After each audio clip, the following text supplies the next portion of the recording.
Hello guys, welcome back to another video of Ayurveda with Himanshu. और आज हम अष्टांग हृदय के सूत्र स्थान के प्रथम अध्याय आयुष्कामी अध्याय के बारे में बात करेंगे।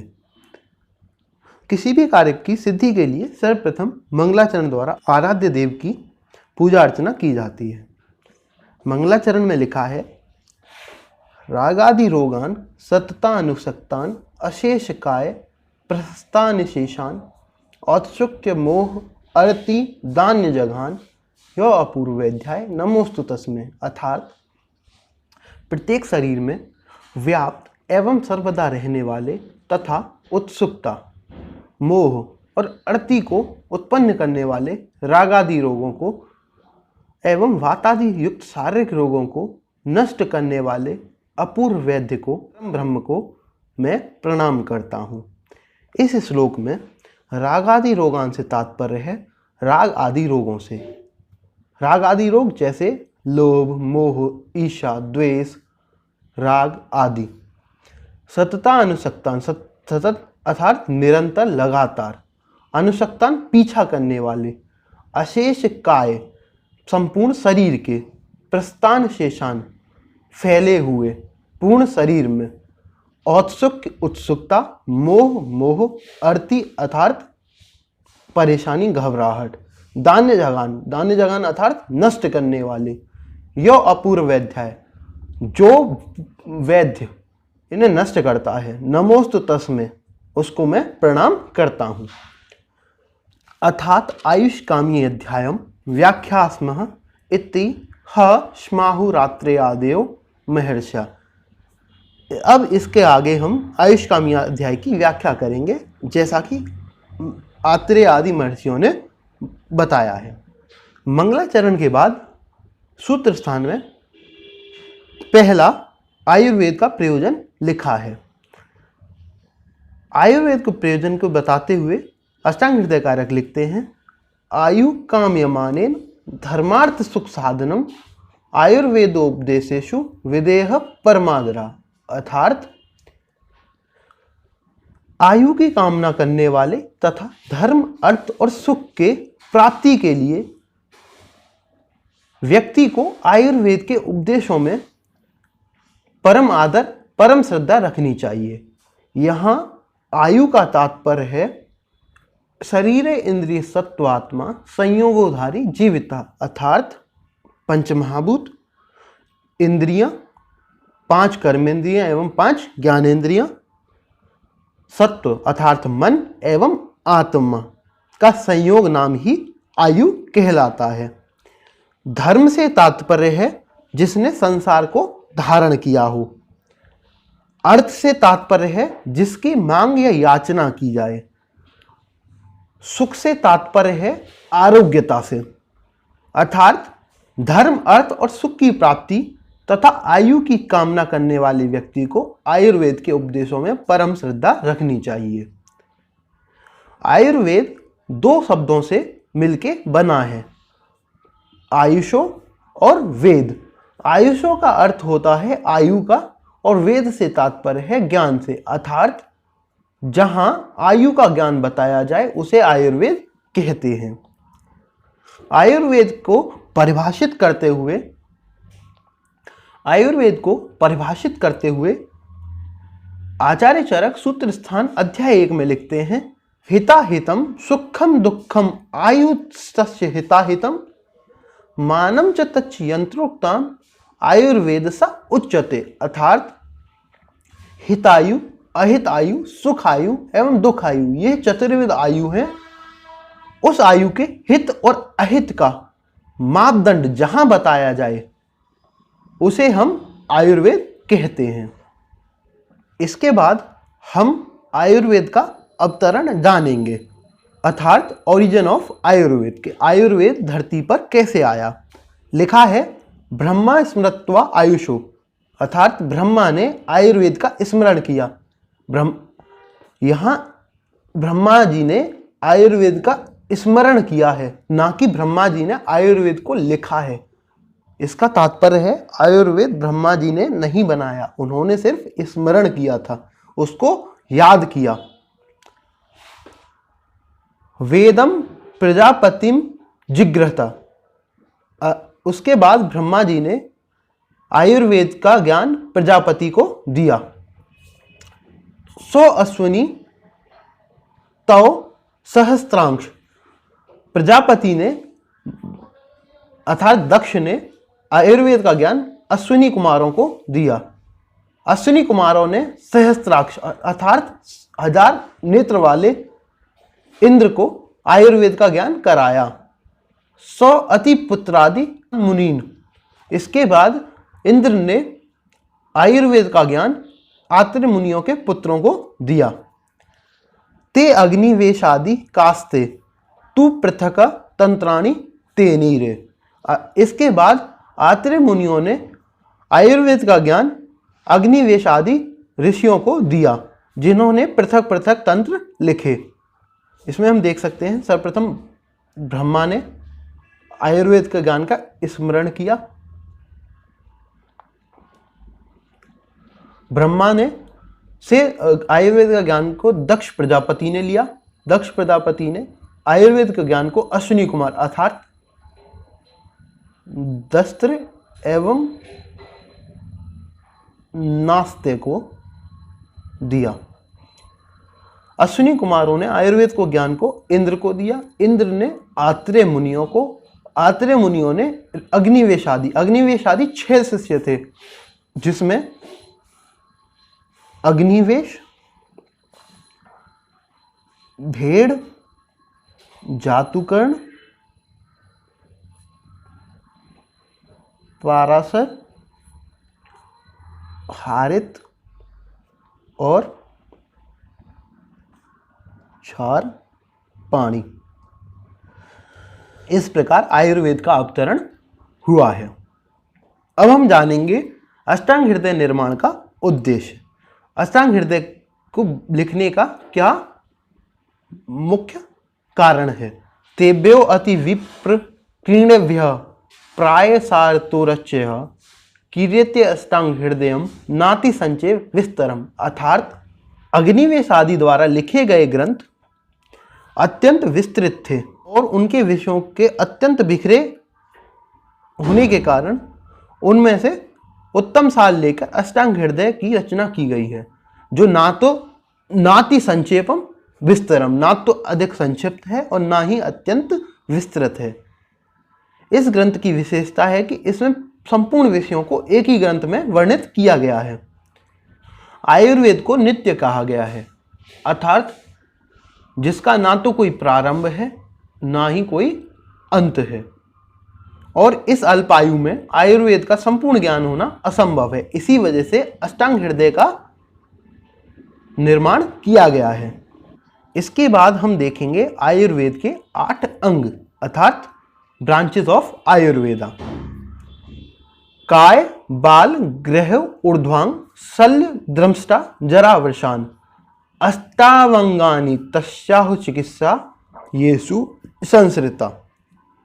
अर्थात आयुर्वेद के 8 अंग हैं, जिनमें काय चिकित्सा, बाल चिकित्सा, ग्रह चिकित्सा, ऊर्ध्वांग चिकित्सा, शल्य चिकित्सा, द्रष्टा चिकित्सा, जरा चिकित्सा एवं वृष चिकित्सा सम्मिलित है।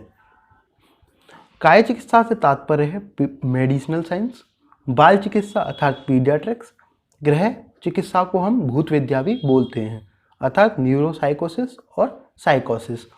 ऊर्ध्वांग मतलब सुप्राक्लेविकुलर रीजन की ट्रीटमेंट, इसको हम शालक्य तंत्र अर्थात ENT भी बोलते हैं, ईयर नोज थ्रोट ट्रीटमेंट। शल्य चिकित्सा अर्थात सर्जरी, द्रष्टा चिकित्सा अर्थात अगत तंत्र, जिसमें हम दांत से काटे हुए विष के बारे में चिकित्सा करते हैं। जरा चिकित्सा अर्थात रसायन तंत्र रेजुविनेशन, और वृष चिकित्सा अर्थात वाजीकरण विज्ञान। अतः इन 8 अंगों में संपूर्ण चिकित्सा का समावेश हो जाता है। इसके बाद हम जानेंगे त्रिदोष। त्रिदोषों को बताते हुए अष्टांग हृदय कारक लिखते हैं वायु पित्तम कफश्चेति त्रयो दोषाः समास्ता विकृता अविकृता देहम घनंती ते वर्तयन्ति च। अर्थात वायु, पित्त, कफ, यह 3 दोष शरीर में होते हैं। विकृता अविकृता देहम घनंती ते वर्तयंती च, अर्थात इन दोषों की दो अवस्थाएं होती हैं, विकृत अवस्था, दूषित अवस्था एवं अविकृत अवस्था। विकृत अवस्था देह घनंती अर्थात शरीर को हानि पहुंचाती है, अविकृत अवस्था अर्थात साम्य अवस्था ते वर्तयंती च, साम्य अवस्था शरीर को लाभ देती है। शरीर में दो प्रकार के दोष होते हैं, पहले शारीरिक अर्थात वात पित्त और कफ, और दूसरे मानसिक दोष अर्थात रज और तम। दोषों से तात्पर्य है दूष्यंती इति दोषा, अर्थात जो दूषित करता है उसे दोष कहते हैं। कि निरुक्ति में लिखा है स्वातंत्रेण दृष्टि कर्तव्यम दोषोत्तम, अर्थात स्वतंत्र रहते हुए जो दूषित करते हैं उन्हें दोष बोलते हैं। इसके बाद त्रिदोषों का शरीर, आयु, दिन, रात और भोजन के पास से क्या क्या संबंध है उसके बारे में हम जानते हैं। अष्टांग हृदय कारक लिखते हैं ते व्यापीनोऽपि हृण्याभ्यो अधो मध्यो ऊर्ध्व संश्रया वयो अहो रात्रि भुक्तानाम ते अंत मध्यादिगा क्रमात्। ते व्यापिनो अपि अर्थात ये तीनों दोष शरीर में व्याप्त रहते हैं। हृण्याभ्यो हृदय और नाभि, हृदय से तात्पर्य हृदय और नाभि, अधो मध्यो ऊर्ध्व अर्थात नीचे के हिस्से, हृदय और नाभि के नीचे के हिस्से, हृदय और नाभि के मध्य और हृदय और नाभि के ऊपर के हिस्से में, हृदय और नाभि के नीचे के हिस्से में वात, हृदय और नाभि के मध्य में पित्त एवं हृदय और नाभि के ऊपर कफ का स्थान माना गया है। वयो, वयो से तात्पर्य है आयु, अहो से तात्पर्य है दिन, रात्रि से तात्पर्य है रात और भुक्तान अर्थात भोजन। ते अंत मध्य दिगा क्रमात् अर्थात इनके अंत में वात,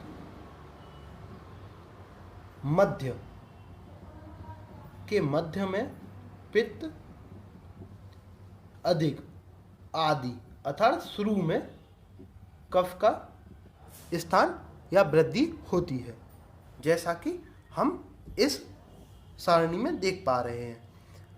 इसके बाद हम जानेंगे त्रिदोषों के अनुसार जठराग्नि की स्थिति अर्थात type of digestive fires according to tridosha. लिखा है तय भ्रवे द्विषम तीक्ष्णो मंदाश्चाग्नि समय समा अर्थात दोषों के अनुसार जठराग्नि 4 प्रकार की होती है,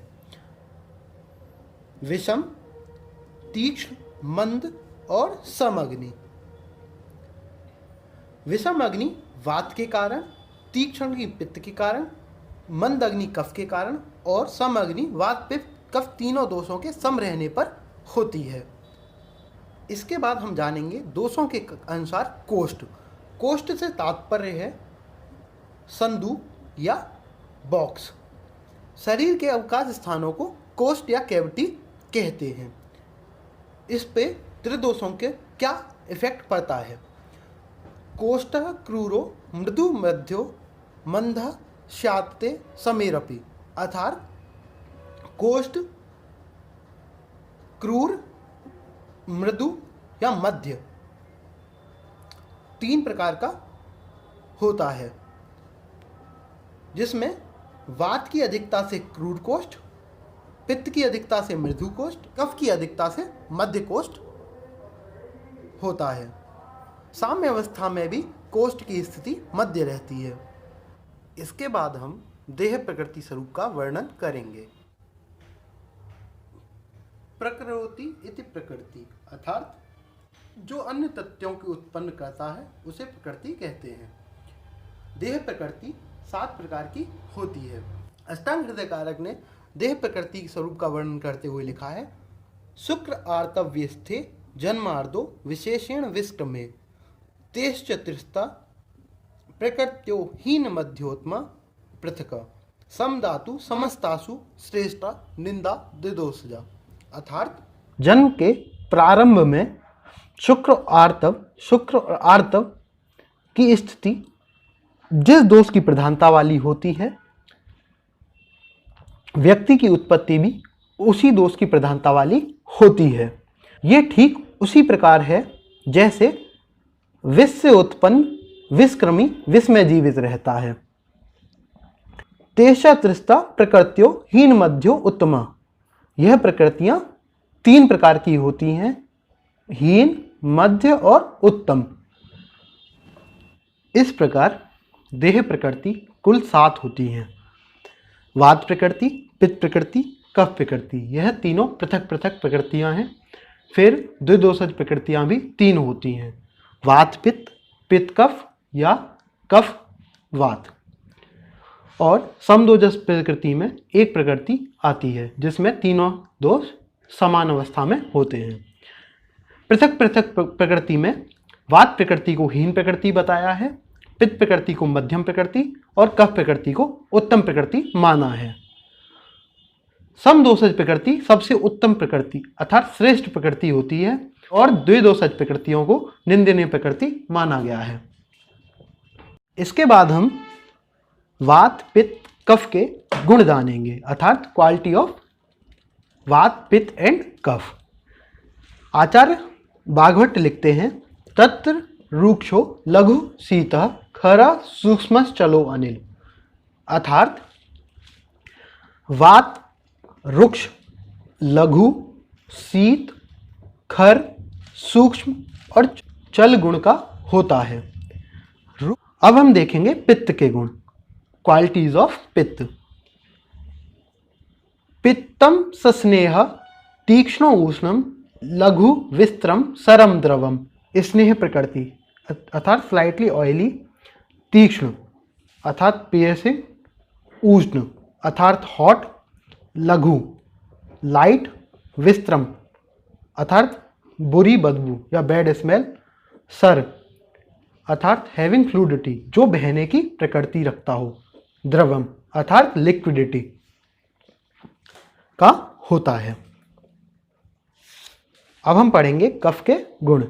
कफ के गुणों में अष्टांग हृदय कारक लिखते हैं, स्निग्धः शीतो गुरुर्मन्दः सुलक्षणो मृतस्ना स्थिर कफ। अर्थात कफ जो है वह स्निग्ध, शीत, गुरु, मंद, सुलक्षण, मृतस एवं स्थिर का होता है। स्निग्ध से तात्पर्य है ऑयली, शीत से कोल्डनेस, हैवी का मतलब है भारी या गुरु, मंद से तात्पर्य है स्लो, सुलक्षण का तात्पर्य है चिकना या स्मूथ से, मृतस्न का तात्पर्य है स्लाइमी या लिसलिसा होने से, और स्थिर का मतलब है स्टेबल। अब इसके बाद अष्टांग हृदय कारक संसर्ग और सन्निपात के बारे में लिखते हैं। दोषों के संसर्ग एवं सन्निपात के लिए अष्टांग हृदय कारक ने लिखा है, संसर्गः सन्निपातश्च त्व द्वि त्रि क्षय कोपतः। अर्थात संसर्ग से तात्पर्य है 2 दोषों का क्षय या कुपित होना, और सन्निपात का अर्थ है 3 दोषों का क्षय या कुपित होना। Thank you guys for watching this video. If you like this video, please comment, share and subscribe.